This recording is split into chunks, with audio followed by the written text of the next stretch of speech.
relapse about 3 months ago, and I was going through a really tough time. And I went to see the SHO at an outpatient appointment, and I went in, and straight away he was looking at me as the illness first, Graham second. Can I stop you there? How did you know that he was doing that? Or what made you think he was doing that? He was telling me how I was feeling and why I was behaving in such a way, rather than listening to me. Right. And it was obvious from as we went on through the session, he hadn't actually read my notes, because he was disagreeing with things I was saying. Like, part of my illness is I hear voices, and I was explaining I was hearing these voices and how loud they were, and they were constantly at the fore of my mind. And he was disagreeing with me, saying I wasn't hearing these things. But on the next session when I saw him, it was obviously he'd read the notes, because he believed me then. So the first time he was disagreeing, saying you're not hearing voices. Yeah, you're not hearing voices, and you're not experiencing this, and there was things happening in my life. Well, I call them life events. There was things happening outside, at home, and to him they didn't matter. Right. It didn't matter that I was struggling financially, even though that was constantly on my mind and worrying me. So it's almost the opposite of the first example. Yeah, it was completely the opposite. He was just honing in on the illness in a way, and not thinking about the wider perspective. Yeah. So he didn't seem to be acknowledging what your experience was. Yeah, well, he wasn't acknowledging me as a person, and well, I didn't feel he was acknowledging me as a person, and that things that I was going through at the time had a contributing effect to why I was feeling so low, and why the voices were at the fore of my mind all the time. Because the voices are there all the time, but when I'm well, it's more of a distant whisper. But when I'm ill, they're right at the front of my mind, and are very loud and completely draining and constant. And I was trying to explain to him that I was having financial troubles, and I was trying to explain I was having trouble with my children at home. But he wasn't interested in that. He was just interested in, was I feeling suicidal? Had I felt like hurting myself?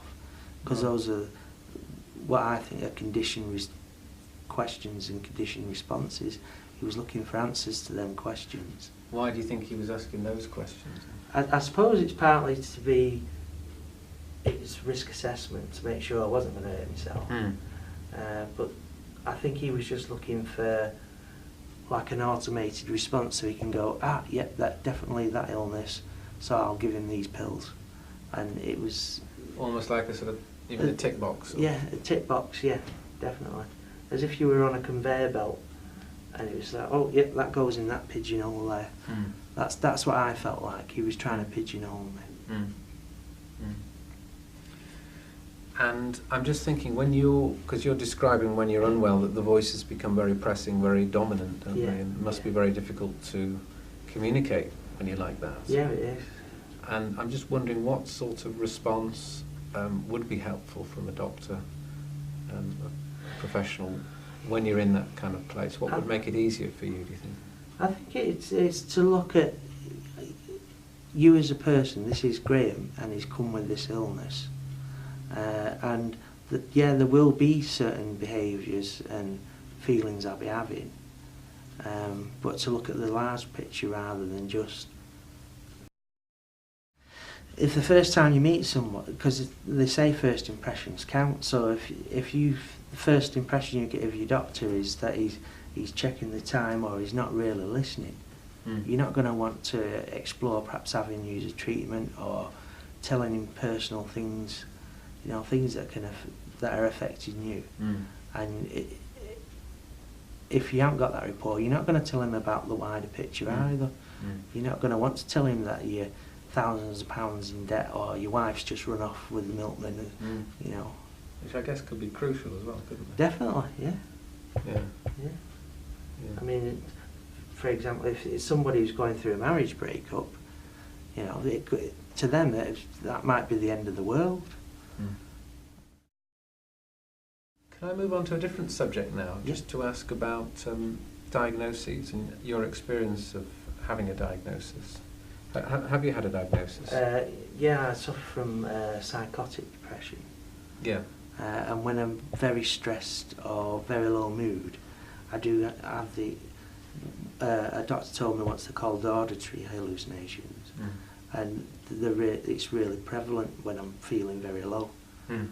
And it tends to go up and down, depending on life events or situations I find myself in.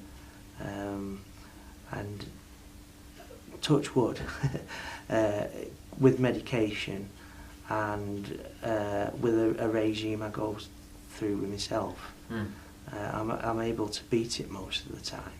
Yeah, because before I had the diagnosis, I just thought I was a crazy person, really, and really thought I was going insane. And it took me a long time to pluck up the courage to go to my GP and say, look, strange things are happening to me. I'm hearing voices. I'm seeing things that are not there. Because at the time, the only thing I had to do with mental health was knowing about places like Springfield Hospital. Right. So I thought, if I go and see my GP now, they're just going to lock me up and throw away the key. Because that was my understanding of mental health at the time. So the diagnosis was, in a way, reassuring, was it? A little bit, yeah. It made me. It was reassuring in the fact that yes, there's definitely something wrong. It's something that can't be cured, but it can be fixed and make things manageable and easier for you. So yeah, it made a big difference.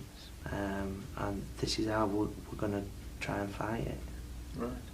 And it was put as that. It was something that you could beat.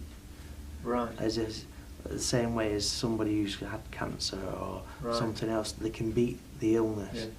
Somebody said, "This is the way we're going to try and fight." Yeah, it was a two-way thing. Two of us together. Yeah.